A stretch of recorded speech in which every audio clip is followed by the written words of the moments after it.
Bonjour, Ludovic Leclerc, votre analyste pour benjainvestor.be et voici une vidéo spéciale pour le CAC 40. Pourquoi? Parce que je vous avais parlé d'un possible événement en date du 22 février. On est aujourd'hui le 20 avril, c'est-à-dire près de 2 mois plus tard, et ce scénario technique que je vous avais proposé le 22 février est maintenant complètement réalisé. Voyons un peu ensemble ce qu'il en est.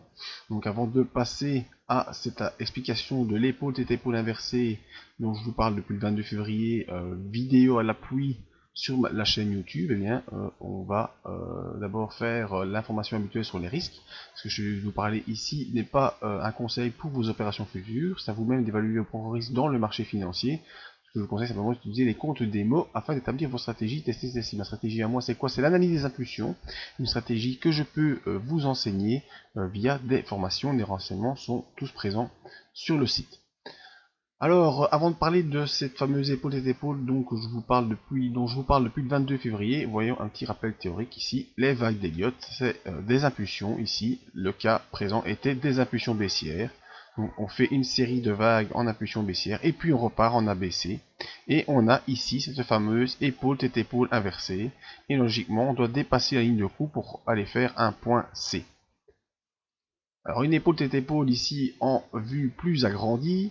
Voilà, l'objectif théorique, c'est quoi? C'est le report de la distance entre le support qui a permis le rebond, la ligne de coup qui est le point de convergence des épaules et de la tête, qu'on doit reporter au niveau supérieur au-dessus de la ligne de coup si on franchit cette ligne de coup. Donc c'est-à-dire qu'on est ici dans la fin de la vague de Wolf et puis le retournement en A, B, C. Alors voyons ce qui se passe au niveau de notre figure. Eh bien, on a eu ici, voilà, c'est la fameuse figure dont je vous parle depuis déjà de nombreuses semaines, hein, l'enfoncement, la vague de Wolf qui dure depuis déjà un bon moment. Ici, que la dernière vague que je décomposée, 1, 2, 3, 4, 5, le niveau du rebond, la première épaule ici, l'épaule suivante. On a fait un petit peu une stagnation ici sur la ligne de l'épaule, et puis on a réaccéléré, et on a clôturé hier sur le niveau de la ligne de coup. Et c'est l'objet de cette vidéo, voir un peu qu'est-ce qu'on propose maintenant comme poursuite ou pas. Alors, je vais vous effacer ça. Donc logiquement, on va faire un ABC. Le C, on ne sait pas vraiment vers où il va aller. Mais si on dépasse cette zone aujourd'hui, donc si on fait une clôture supérieure à 4578 points, eh bien on pourra avoir une extension normalement avec un objectif qu'on va déterminer ensemble actuellement. Donc pour déterminer cet objectif, c'est assez simple. Il suffit de reprendre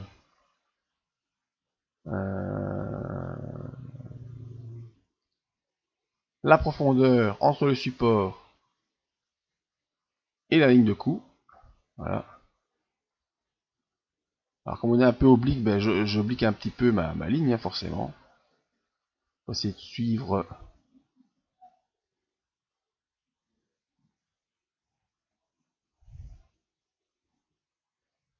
On va essayer de faire un angle droit, mais enfin. Ouais, bon, on va faire comme ça. C'est vraiment pour voir. Je clone ma ligne. Je la reporte. Et donc voilà, ça me fait un objectif ici, aux alentours des 5130 points, on va dire 5100, et ça me donne un objectif sur cette ligne ici oblique. Alors cette ligne oblique, c'est pas n'importe quelle ligne oblique, c'est la ligne qui vient de cette grande résistance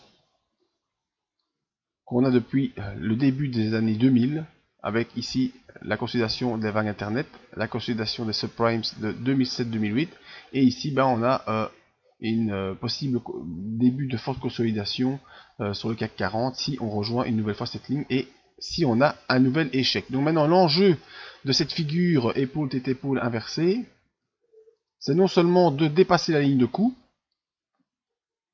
de rejoindre donc cet objectif supérieur à 5000 points. Voilà. Donc rejoindre l'objectif ici vers les 5100 points et faire un test d'une sortie de cette figure, c'est-à-dire une sortie par le haut et franchir à la hausse cette ligne oblique de résistance qui nous tient depuis, je rappelle, depuis les années 2000. Donc c'est un enjeu très important que cette figure nous met en perspective, une possibilité d'aller rejoindre le haut du trend, le haut de la résistance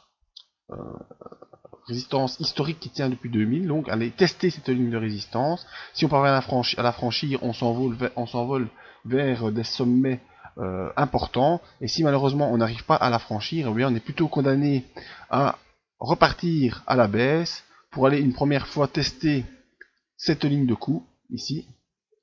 Donc, malheureusement, un nouveau test de cette ligne de coup, et si on ne parvient pas à rester au-dessus de cette ligne de coup, eh bien malheureusement on devrait peut-être retourner vers le niveau qu'a connu la tête, vers les 3891 points. Voilà, donc c'est les deux scénarios à surveiller et à envisager sérieusement. Voilà, c'est un scénario qui se déroulera non pas sur quelques semaines, mais sur peut-être plusieurs mois. Donc peut-être qu'il faudra autant de mois pour rejoindre les 5100 que ce qu'on a connu pour former complètement cette figure. Donc je vous parle depuis plus de 2 mois. Donc à surveiller le franchissement de ligne de coup pour un objectif maintenant haussier situé vers les 5100 points. Si c'est l'échec, eh bien on devra malheureusement baisser en direction des 3891 points, qui serait une première étape baissière pour peut-être après une continuité plus importante. Donc voilà, je tenais à revenir sur cette figure pour vous montrer qu'avec l'analyse technique et la théorie, eh bien, on a pu suivre cette figure, et maintenant on a deux possibilités. Soit c'est l'échec en dessous de la ligne de coup pour rejoindre des niveaux bas, d'abord les 4300 et puis peut-être les 3891, mais si on accélère au-dessus de cette ligne, on a un objectif vers les 5100 points, avec bien sûr le traditionnel pullback avant d'y aller en ligne droite. Pour faire le suivi de cette figure avec moi, rejoignez-nous sur Badger Investor. Allez toutes les semaines ici voir ces vidéos. On a également des lives qui sont réservés aux membres. Et inscrivez-vous à la mailing list pour ne rien rater du suivi de cette analyse. Page Facebook et Twitter pour avoir des news en continu. Voilà comment, avec l'analyse technique, on a pu prévoir près de 2 mois à l'avance les réactions du CAC 40. Et maintenant, on a un nouvel objectif qui se dessine devant nous. Merci à tous. À tout bientôt, j'espère.